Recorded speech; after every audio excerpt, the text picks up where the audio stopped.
on a quiet spring morning in 1984 in a small coastal town in Maine. 63-year-old Margaret Doyle sat at her kitchen table, holding a pen over a half-written letter.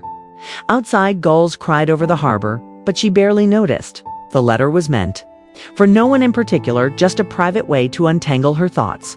She had been widowed for nearly 20 years, her only son estranged, and her days filled with the steady rhythm of solitude.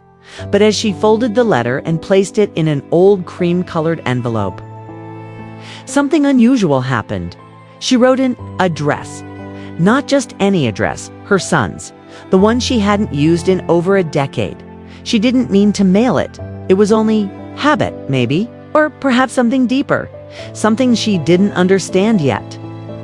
The envelope sat there on the table for 2 days until a visiting neighbor, thinking she was being helpful, picked it up along with Margaret's outgoing bills and dropped it in the mailbox. And that's how a letter never meant to be sent began a chain of events that would unearth buried pain, long-kept secrets, and, against all odds, a fragile, odd kind of redemption. Asterisk.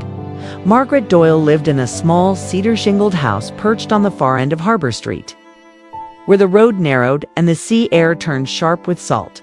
Her days were predictable, not in a dull way, but in the comforting rhythm of someone who had learned to survive loneliness.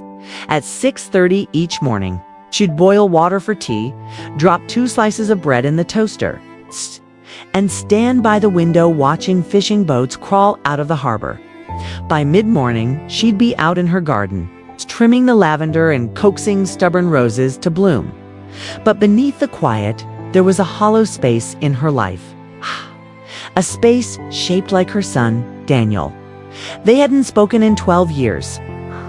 Since that bitter winter when words were said, sharp, angry words neither of them could take back. Daniel had left town a week later, a duffel bag slung over his shoulder. And never once called. Margaret told herself she had done the right thing. She was protecting him from a truth he wasn't ready to hear. The truth about his father. About the night everything fell apart.